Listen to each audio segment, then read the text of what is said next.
play a good game, boy, but the game is finished. Now it's time to die. Good evening, folks, and welcome to the Horror Corner. I'm your host, Sean Patrick Erschen, and this week we are taking a look back at the beloved horror classic from 1979, Phantasm, written and directed by Don Coscarelli. An extremely creative and original horror film from the 70s. Yes, the beloved 70s, such a wonderful time for horror films. When you got so many original ideas and so much creativity. Especially a movie like Phantasm that was made with a minuscule budget. But they were able to do so many creative things with it. And a lot of really cool visuals and extremely ahead of its time, in my opinion. So we start out in the film. We meet this guy Jody, and his little brother Mike. Jody's friend had just been killed, and we find out that he was killed by this woman who was like this hot blonde girl that picks up guys at the bar and takes them to the cemetery to make love to them. How creepy is that? And then she kills him off with this giant dagger. And it turns out she's in league with this kind of strange cult going on or something.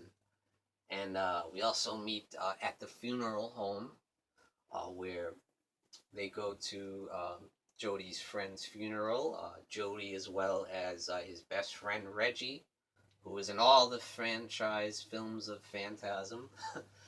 And some of the other cast members show up as well in the Phantasm franchise. Michael, I think, was played by a different actor at one point. They just made the movie Phantasm 5, Ravager, which was the final performance of Angus Scrimm as the tall man. And a lot of the original cast was in that one, too. Also, that was a good way to go out.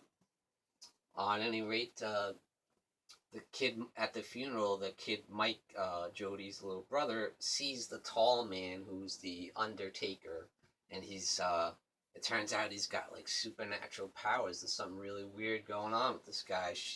Mike sees the guy pick up this huge coffin by himself and put it into the hearse. And he's like, wow, what's going on with this guy?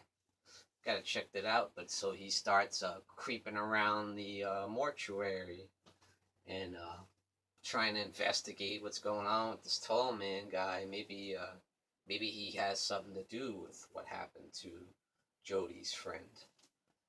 And also their parents were mysteriously killed, and they think maybe he might have something to do with it too, because he's such a creepy guy, played so great by Angus Scrimm. He's so damn creepy.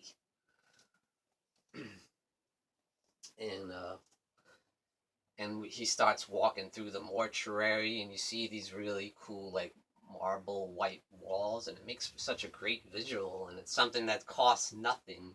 But when you see him walking through the hallways of the mortuary, it's like a really cool visual, you know? I don't know how to describe it, but it's really cool. And then you see this weird sphere thing that is like a mechanized weapon that flies through the halls, and it's got these little spears that open inside of it and stab people in the head, and it's got a drill inside it, and you see this one guy get drilled and the blood comes out of the back of the sphere thing. It's crazy. It's really cool. And we find out that the tall man is involved in some kind of cult thing. We don't know if he's involved in witchcraft or something, because we do see that gypsy who Mike goes to see, and she tells him all about it and kind of tries to warn Michael about it. So it seems like he might be involved in some kind of witchcraft or something, but he's got these weird dwarf-like creatures that attack Jody and Michael and Reggie, and they look just like Jawas from the Star Wars movies. They're like the druid robes, they're like little druid priests. They're like zombies. So it's interesting to see. I wonder who came up with that first, the makers of Phantasm or Star Wars. Check that one out in the trivia, folks. But of course, Star Wars gets the credit for that. And so as they investigate further, that he gets more and more deeply involved in this cult thing, and he convinces Jody about it too. And eventually, the tall man finds out and starts chasing Mike around. At one point, he gets his fingers cut off, and the kid puts his finger in a box, and it keeps moving still. And it's weird. He bleeds yellow blood, and the druids do too. Anytime they get hurt, it's like yellow blood. It's weird. And but the tall man is like almost invincible. He gets killed and keeps coming back, almost like Michael Myers or Jason, or he's almost like indestructible, it seems. But the young boy keeps having these terrifying nightmares about the tall man and being attacked by these monsters and these zombies, and there's a lot of really scary stuff going on. And so he says, we gotta do something, and he gets Reggie and Jody together, and they have it out with the tall man in an epic battle, It's classic. It's such a great movie. I think it's incredibly creative and ahead of its time, and very scary, and it's got an excellent score that's really seems to be heavily influenced from the Italian giallos of the 70s, like, Dario Argento style, Lucio Fulci.